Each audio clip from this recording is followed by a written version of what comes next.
Hi, Hillary O'Brien from ClearPath here.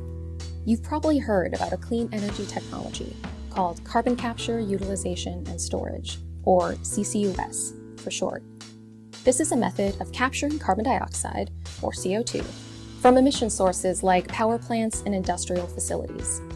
Another method for reducing emissions is called direct air capture, which removes CO2 that is already in our atmosphere. Think a giant vacuum. And if we're serious about addressing global emissions, we need both. In addition to driving down emissions, CO2 is also a valuable commodity. Carbon dioxide isn't just used to make your beer fizz. Carbon oxides can be used in a variety of everyday products, like building materials, fertilizer, and fuels.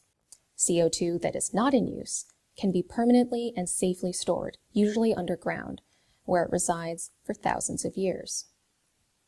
But often, captured CO2 isn't located near an available storage or use site and has to be transported to another location.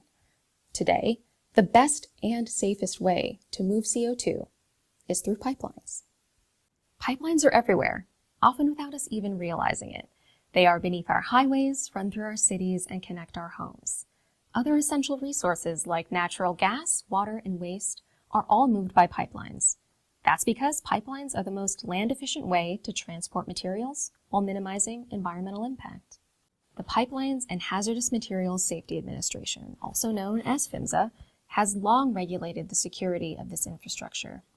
PHMSA provides national standards for pipeline design, construction, maintenance, and operation.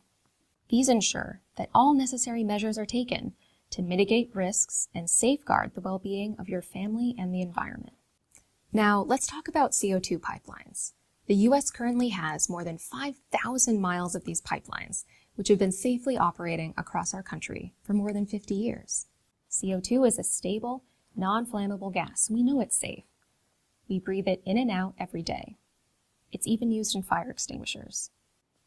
Over the last 20 years, there have been 0 recorded fatalities associated with the very few CO2 pipeline incidents that have occurred.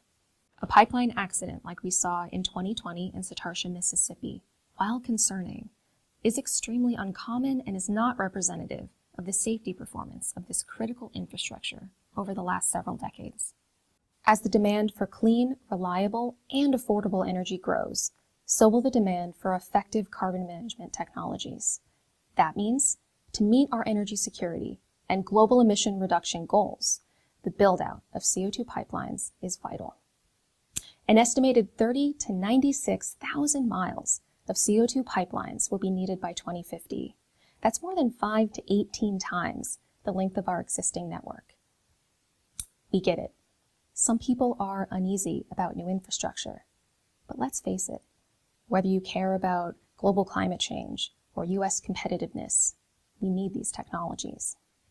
By building out our CO2 pipeline infrastructure, we're not only building our capacity to reduce emissions and protect our environment, we're also creating jobs, bolstering local economies, and continuing to use the energy resources that make our country strong. In America, we're not afraid to build. It's what we do. And through R&D and innovation, we'll continue to leverage the efficiency and maintain the strong safety record of this vital American infrastructure. Thanks for watching.